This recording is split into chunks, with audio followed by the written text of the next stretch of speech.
Morning, everybody.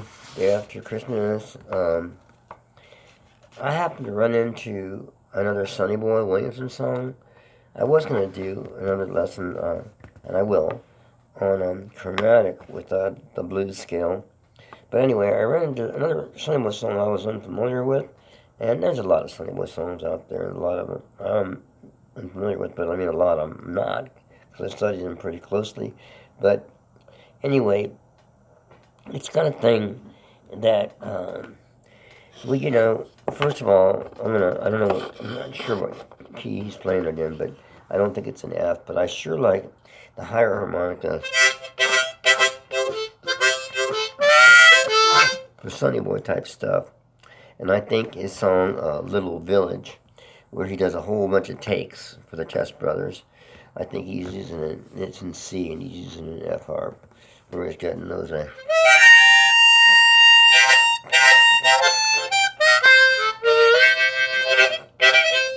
kind of sounds. But anyway, this song, we live in a different world than the world I grew up in, for sure. I mean, the school that I went to in Virginia, even in Northern Virginia, which is not far from Washington, was called Jeb Stuart High School, and now it's called Justice High School. The roads were like Lee Highway, Jeff Davis Highway. Okay, yeah, I mean, those Confederates, they were a drag. It's too bad. Civil War, too bad about slavery. It was horrible. Every damn bit of it. And I actually grew up in a home that, the reason why I was from around there was because my grandfather worked for the Department of Agriculture in Washington. They were from the Midwest, my mom, and originally, and he was from Nebraska, and my grandmother was from Kansas. But my dad was from straight up New York.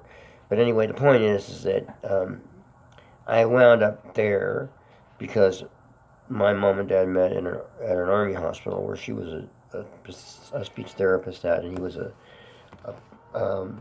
patient of hers. And so instead of settling maybe in Oklahoma City, and you're there near Fort Sill, or New York, where you had these horrible brothers and they were soaking him with all his money, they wound up in Northern Virginia, which ain't exactly the deep south, for sure it's southern, but anyway, there's a whole lot of southern influence, around there and close by, especially if you go in either direction away from Washington. But even Washington itself was considered, and it had segregation, so it was considered a southern town. But whatever, the point is that it's not like, Montgomery, Alabama, or Atlanta, whatever years, not Atlanta these days, but old Atlanta. And the thing I'm trying to say is that they've changed. Things so many life is changing, and so things like Confederate flags in the right hands can be in honor of maybe an ill-begotten idea, but our past. On the other hand, if they're in the hands of the wrong hands, and they're just complete racist statements. So, but anyway, this brings us back to this song. Okay, there's a lot of Sonny Boy lyrics and the old blues lyrics in general. That women, especially, maybe, would not particularly find very cool if you look at it in the context of the modern world.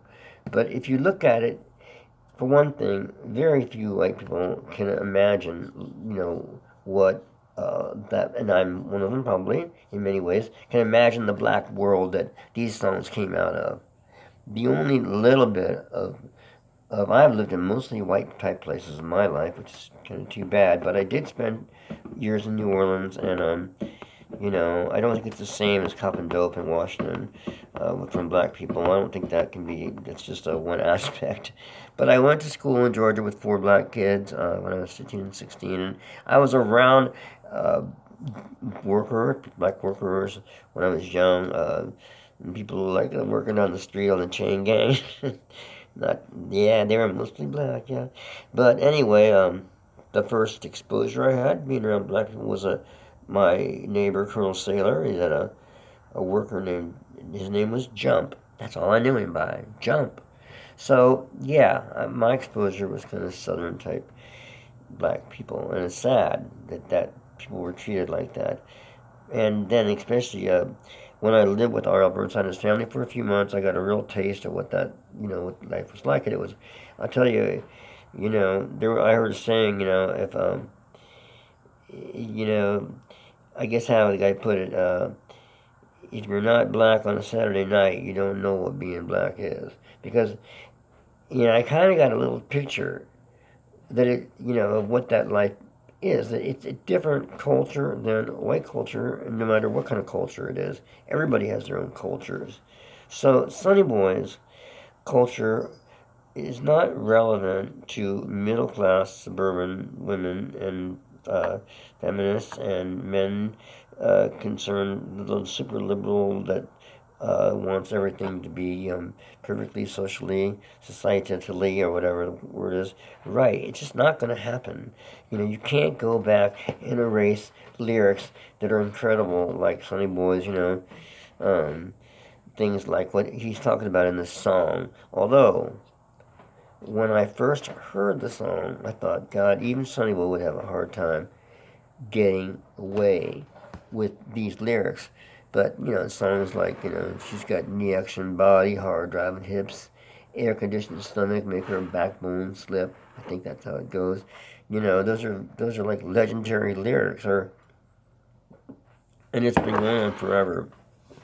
All those car songs that black people or African Americans created, you know, about Pontiacs and V8 and comparing them with women and parts. They're not talking about cars, they're talking about women do a car.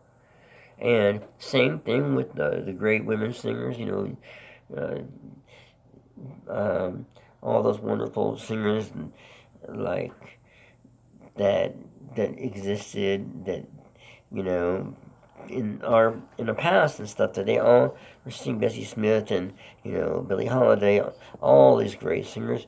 They're talking about things black people in some ways and they're very physically oriented, maybe more than white people in some ways, and they're down and gutsy and you know I don't know. It's worth it for white people to spend some time. That's what I'm trying to say. If you play this music, it's worth it to at least get an idea of the African American world. Go to Mississippi, go to Dwayne Burnside's juke joint in Holly Springs. Tell them I sent you there. You know, go live around some black people if you can be lucky enough to do it, because you'll get an idea of what Sonny Boy means in these lyrics. Because, truthfully, it was shocking, and I sent this song to actually a record executive friend, and he said, well, think of it as a tribute to Jerry Lee Lewis. But Jerry Lee Lewis was a known person that liked young, way too young girls for wives. That's just documented. So Chuck Berry. But these lyrics can be misunderstood for what that means. And, because he's just breaking the. So I broke down the song, and I'll leave it in the description. I mean, and I'll leave a link to the song. But I think it's called A Long Time Ago, and I only heard it one time. And but I'm just gonna try to do it from what I remember. Um, it won't be exactly like this, of course, because I ain't no Sonny Boy. But I'll do it, and then I'll leave a link to the real thing. But the reality of it is that when I was wrong when I first heard the song, I thought, God, this is just not gonna. Even for Sonny Boy, this is bordering on because let's face it, in general, if you're kind of semi-mentally healthy, you don't want to be around or be around child perverts. I mean, these cats, they're not cool. They need big time help or they need to be gone. You know, I mean, I've been around a lot of addicts, dope addicts, and stuff like that. But and they're a lot of times really horrible people. But there's something about crossing the line to the sexual deviancy that I can't. That's just too weird for me, and it's just way crazy. And if I am an uncle to nieces in the past, and I just don't want anything to. Or that's just disgusting. And I think what people that mess around with younger girls and take advantage of them, I think that they got a big time problem. So But Sonny Boy he wasn't talking about that. That's where I was wrong. So basically, he's describing a story about a kid that feels sorry for him, but she's not old enough to get married to him. So here's how it goes. Oh yeah, I'm on the Vapor Row. Vape Row. I gotta quit doing this stuff, but I'll tell you, it helped me quit smoking cigarettes. That's for real. And I'm going to get a couple lung checks for cancer. So I'm kind of at the very beginning stages of not just lung cancer, but the other thing. Anyway, I got to stop it. But that's my advice. Main advice these days. I don't drink or even drink coffee anymore, and I don't do drugs anymore except for legal drugs, which is called buprenorphine Subutex, which is something that they given me for pain for after methadone.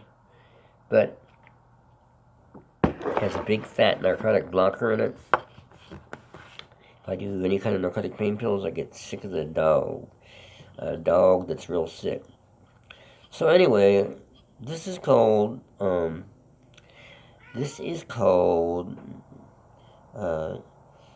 in the past or something like that, or a long time ago.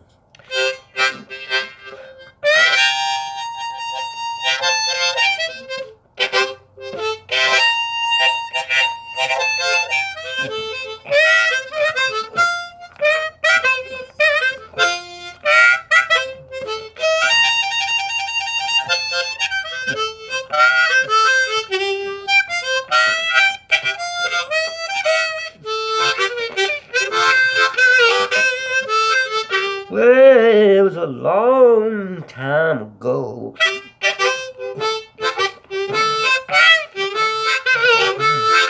It was a long, long time ago.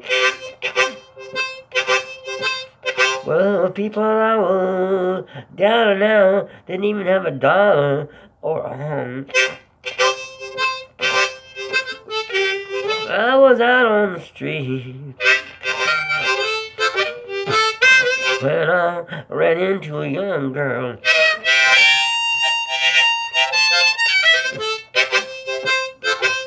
She felt pity for me, and she asked me if I wanted to go back to her home. She said she was too young to marry, but she'd take me there just the same. Well, I got to her home, and her parents, her mom and dad, well, they were right there.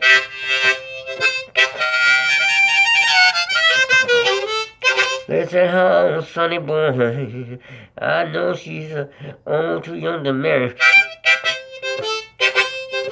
She ain't but 11 years old, but still we gave you a home."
Well, they told me, they say you can keep her until she gets grown.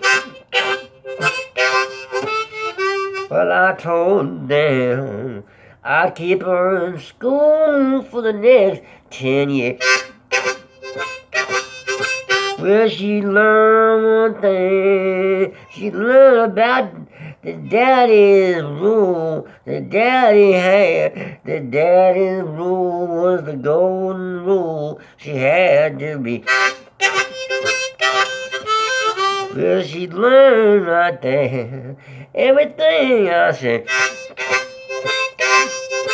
Well, she learned that daddy's rule was golden, see. Well, she never just learned that kind of thing.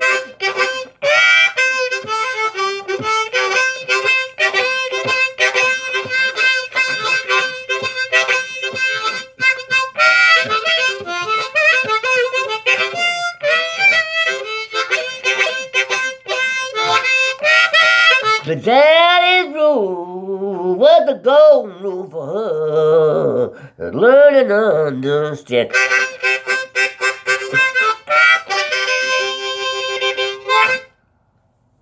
Okay, so that's my parallel reality version of his song, and I'll put the link on in the description of what the song is about, you know, the way I see it broken down. Okay, have a good rest of the day after Christmas and all that, and hope everybody's doing fine. And have a good morning, night, afternoon, wherever you happen to be. Thanks a lot for watching. Bye-bye.